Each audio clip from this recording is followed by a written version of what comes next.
What's up, guys? Yale Greenfield, aka the Live King, back with another episode of the poker vlog. I'm standing here on the top of the Bellagio parking lot, overlooking the Las Vegas Strip. Been in town playing cash games and a little bit over at the Wynn for the WPT. This vlog is actually going to be a little bit different than what we normally do. What we're going to do is show you a variety of hands that I played throughout the week, sessions that I played on different days, and what I'm going to do at the end is give you guys the results of every day that I played in Vegas. Next, people have been coming to me, they've been clamoring, they want to see a food review, it's been a minute, so let's get into it. The place that I went is called La Mai, somewhat notorious Thai restaurant in town. They're really doing Thai food in a way that you don't normally see it elsewhere. It's a little bit upscale and dressed up, not at a price point that's unreasonable. Number one, I would recommend over my multiple visits, probably the special of the house, it's Penang curry. They only serve it two ways, crispy duck or crispy prawns. Either one is very, very good. Number two, the khao soi, Northern Thai specialty. It's also a curry dish. Unlike other restaurants, the other thing that they do that's I really enjoy, that's really cool, is instead of giving you lean cuts of beef, if you order, say, drunken noodles with beef, which is one of the things that I had, they offer these items with steak, ribeye, or something a little more flavorful. This isn't something that you see in Thai food very frequently. A lot of people do know about Lotus of Siam, which is a notoriously great restaurant. The owner of this restaurant originally started there and then went out on his own. This is the type of place that is known to locals, probably not as well known to non-locals or people visiting the Strip. It's got a nice ambiance, and overall the food quality is very, very high at a super affordable price. Now I'm gonna go in, it's my last day of playing this week for the vlog. I'm gonna go try to catch some fun hands here inside of the Bellagio. If the game's not great, I could see myself moving over to Aria. Make sure you stay tuned at the end for all the results from the week to see how I did on this Las Vegas grind.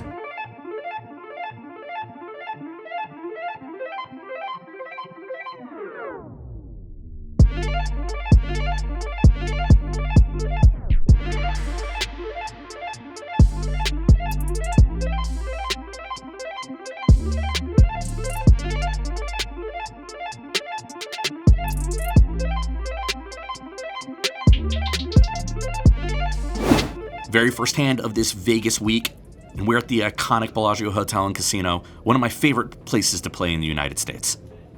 We have ace-jack offsuit in the hijack, facing an under-the-gun limp and a middle position limp.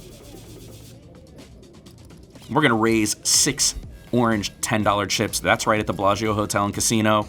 They play with orange $10 chips in the 5-10 no limit game. That's a unique feature. Under the gun is going to put in the call. Middle position is going to get out of the way. Heads up to this flop.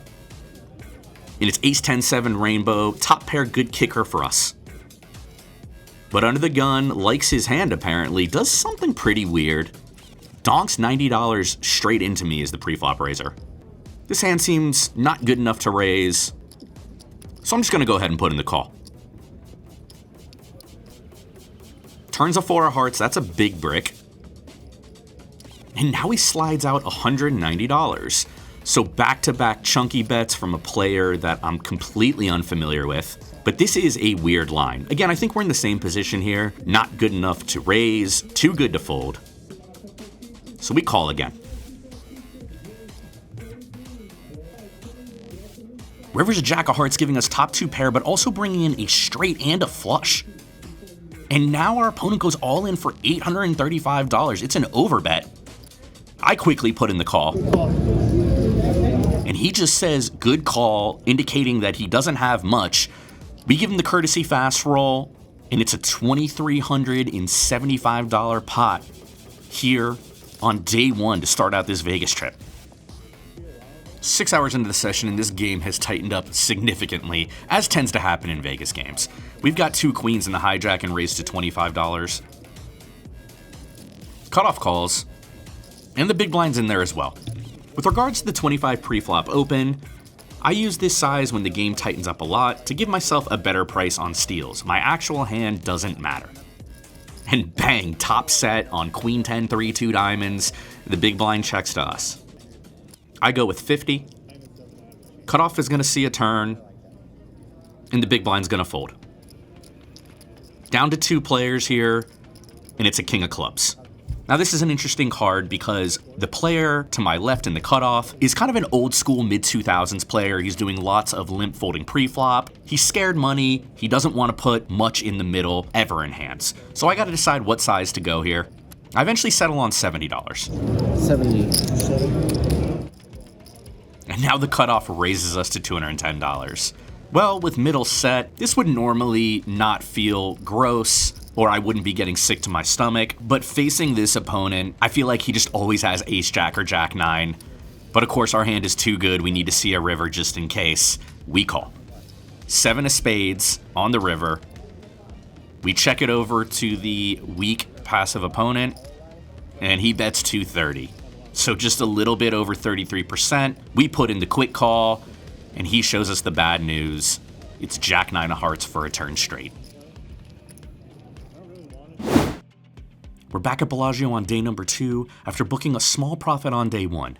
In this session, we're going to pick up the action 5 hours in when I'm stuck nearly $1,000 after losing a variety of small pots to every opponent I've played today.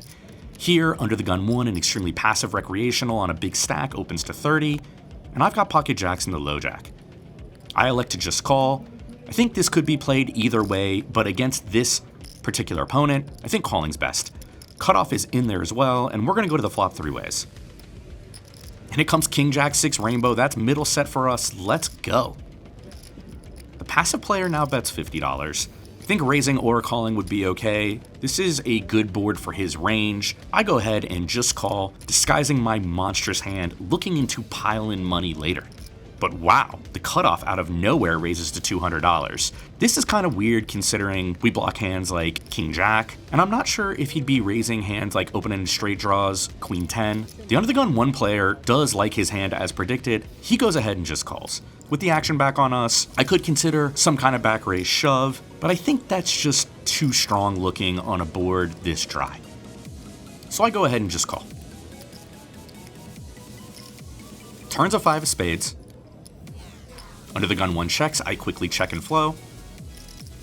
And now the cutoff goes for a bet of $500. I'm all in. Under the gun 1 all in as well. This is pretty easy with 2 jacks. We pile in our $1,255. And now the action's back on the cutoff. He only has $615 behind, but seems to be considering a fold here somehow. Eventually he does put in the call, and we're gonna get a river here. Jack and king. It's a 7 of hearts. All right, let's go. I just got ace king. Set a jack. Got a 6 over there. I know what. No, I just didn't feel like folding to him. I didn't think he would call.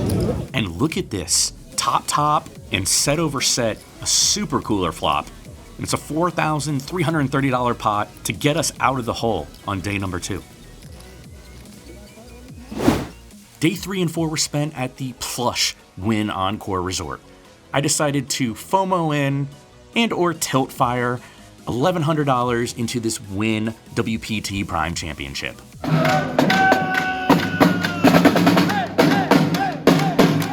WPT put on a show for everybody and gave away some prizes. And with 1,200 runners in level 1 of day 1C, they were able to eclipse over 5,400 players in this event. I was able to bag $307,000 at the end of day 1, which put me in the money and had me coming back to 51 big blinds on day 2. Unfortunately, like most tournament runs, it had to come to an end when I shoved 11.5 big blinds with king-queen offsuit and ran into pocket kings, finishing in 166th place. The payout was $3,670. Back at the Bellagio, and we've got king 6 diamonds in the big blind, facing a professional's open from middle position to $30. LoJack's gonna call, he's a fish. And I go ahead and call as well. 3 ways to the flop, and it comes king 8, 3, 2 diamonds, so top pair in the second nut flush draw. That's a pretty good flop. I go ahead and check. Middle position bets $50, just a little over half pot. Low jack folds. I don't really like this as a raise, so I just call. Turn is a 7 of diamonds, so we have the second nut flush now. Check it over to the professional. He goes for a bet of 130, and I think when you look at his line, it's quite strong. He opens from early position, he bets a flop into 2 opponents, and when a flush card hits, he should know that I have tons of flushes in range now, and he continues with a big size. So I go ahead and just call. River's a jack of clubs. I check over to the professional for the 3rd time. And now he goes for a bet of 380 into 455. Another large bet. I go ahead and just call, and he shows me the complete nuts for ace 9 of diamonds. Kind of a nitty looking play by me, but a better use of your time than figuring out how to get away from the second nut flush versus the nuts is figuring out how to sleep an extra hour a day, improving your protein intake, or working on your mental health. Coming off of that cooler, we have ace-king offsuit in the big blind, and this hand is going to be played with a straddle, 5-10-20 no limit. Button's going to raise the $50. She's a girl who wears a Pikachu hair clip and also goes by Pikachu when she puts her name on the no limit board.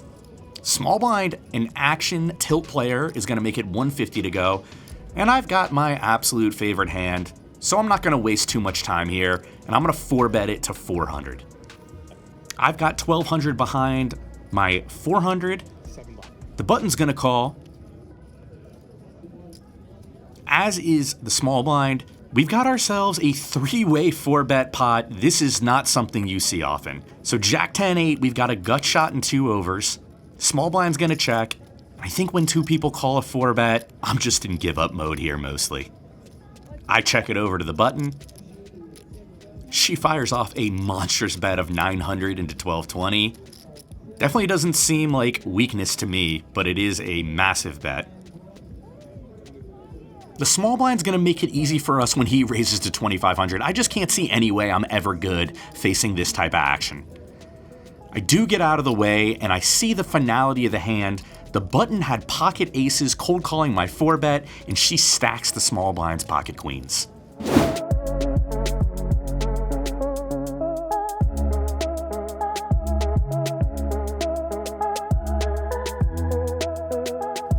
First hand of day 6, and we've got a premium holding on the button, ace-queen offsuit. I make it 30 to go. Small blind folds, and now the action's on the big blind. He's a traveling pro from Hong Kong, and currently there's no poker in Macau, so you're seeing these Hong Kong guys traveling in herds all over the place in LA and Vegas. In any event, he wants to play for more and makes it 140 to go. With the action back on me, I think this should be a majority call, and at some frequency, it's probably okay to raise. This time I do go for the 4-bet and make it 400. And the big blind is undeterred. He's going to call, representing an extremely strong hand in sequence. Flop comes king 10-3 rainbow. We've got a gut shot straight draw and an overcard. It's checked over to us, and I think I could maybe check sometimes, but the majority play is going to be betting really, really tiny. So I go for a bet of 200 into 805. Turn is a 5 of clubs, and you'll note we have the ace of clubs in hand. He checks it over to us again. I've got $1,585 back, so this turn is tricky. Do I want to give up? Do I want to keep telling a story and bluffing? Maybe try to move hands like pocket jacks or pocket queens. And I think the sizing is really tricky here. All in seems way too big, only to get called by better. So an option is to check or bet really small. I settle on a small bet of 400 into 1205. And he's going to call again. This is probably not a great sign for us. And the river's a 7 of hearts. He checks it over, and I've left about 60% back if I want to bluff it off and try to move a hand like king, queen, ace, queen, queens. Of course, I do think he's got pocket kings and ace, king in sequence. I don't really know what to do here. I think I've put myself in a miserable spot. And I go Rip City all in, 1185. Trying to move this traveling pro off of whatever it is he might have. 1180.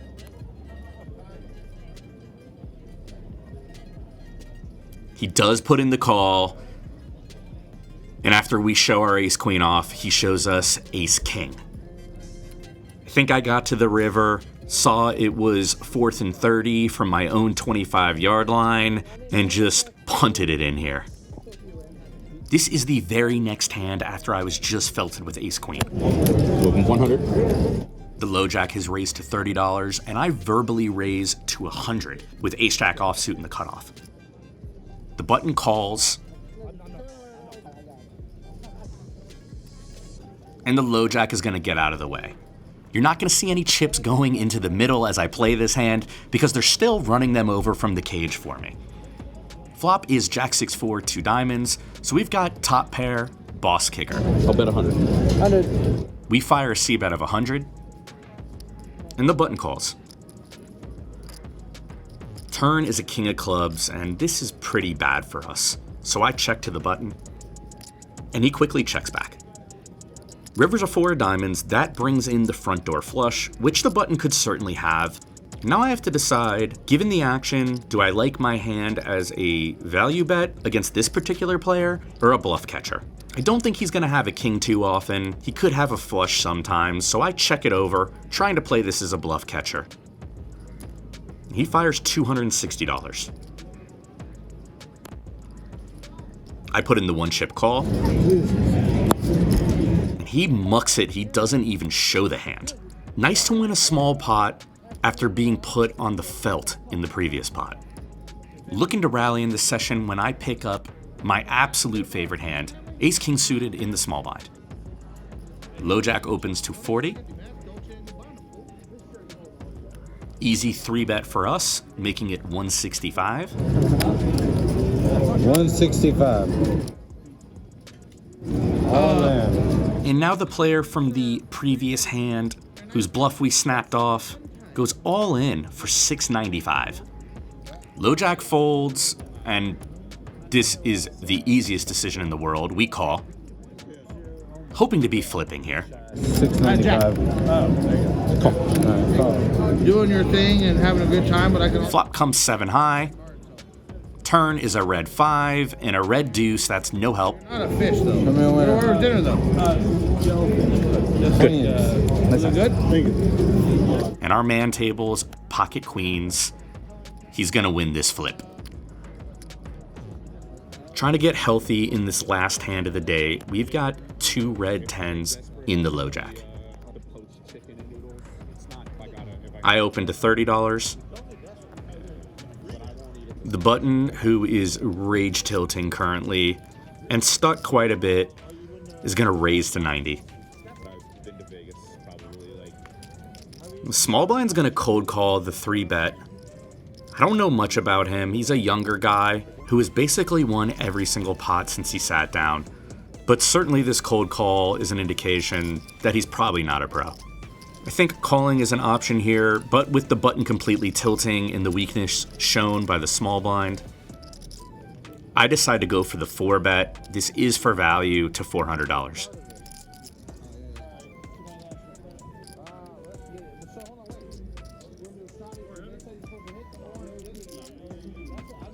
The button decides to call. Potentially a bad sign for us.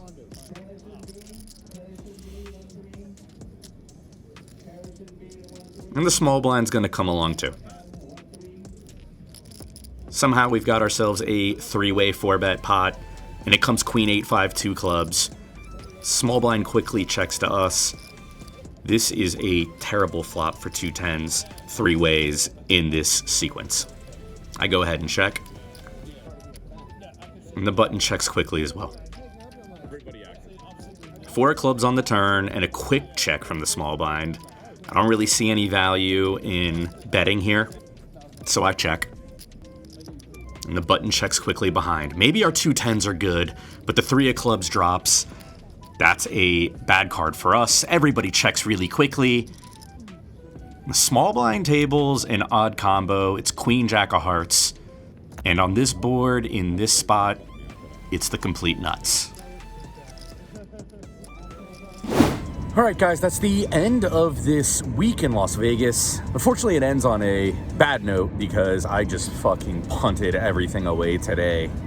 yeah, it's really incumbent on me to be better. And I think in a lot of ways, as we close out the year, kind of looking back on it, I had some early year run bad. In some ways, I compounded some problems throughout. I think that ace-queen hand is like kind of indicative of a mental leak, perhaps. Just don't know that I can really barrel it off there. Look forward to like 2023, try to be a little stronger mentally. In some ways, believe it or not, this is gonna sound messed up because I play relatively solid or tight aggressive. In a lot of ways, I think I should probably be a little tighter in some spots than I am. And every now and again, it's just kind of like, I say, fuck it, YOLO. Probably need to be wary of that a little bit more. Probably gonna try to play one more tournament before I get out of here, maybe some more cash. Could have another Vegas vlog for you guys. But as promised, let's get to the results of the week. So I gotta read off this sheet, excuse me. Can't remember everything. Day 1, I was up $1,020. Day 2, I was up $83. Day 3 and 4, I played the Wynn 1100. I was plus 2570 in that event. Unfortunately, couldn't get the super deep run the way I would have liked to. Just kind of petered out there at 166th out of like 53 or 5,400 players. Day 5, I lost $1,135. And day 6, I lost $2,739, which is shy of 2 buy-ins at the Bellagio, but the game plays smaller than most 510s in my experience. So it's actually kind of a big loss for that game. So losing $2,739, not great. So I believe the total loss for the week was $201 on 6 days of grinding. And yeah, that's it. So little week in Vegas, little different vlog. Hope you guys liked it. As always, if you enjoyed this, please hit that subscribe button, hit that like button, drop a comment, tell me how bad I fucked it up and punted, because nobody can be more mad at myself than me for that on this final day here at the Bellagio. I'll catch you guys next time. Thanks again, as always, for watching. Live King out.